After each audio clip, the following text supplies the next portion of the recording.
Studio बलुआहा। अरे बाप रे बा आय हाय, अरे बाप रे बा, अरे बाप रे बा आय हाय, अरे बाप रे बा कुंवर का भी हल्की पर दीवाना। अरे बाप रे बा छौरा मौगी पर दीवाना। अरे बाप रे बा केहन एलै हा जमाना। अरे बाप रे बा डीजे गुड मधुबनी, डीजे छौरा मौगी पर दीवाना।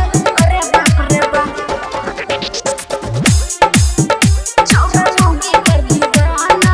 अरे बाप रे बा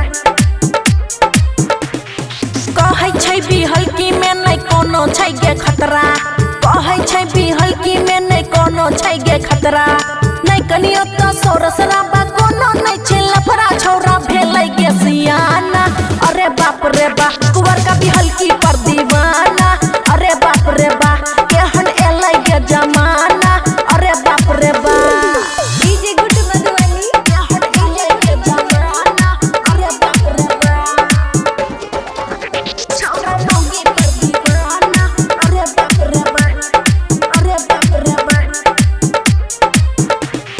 नहीं कोनो शादी के टेंशन, नहीं कोनो झमेला, नहीं कोनो शादी के टेंशन, नहीं कोनो झमेला। मौका मिलते करे लागल लागल ठेलम ठेला करे कोनो नहीं बहाना।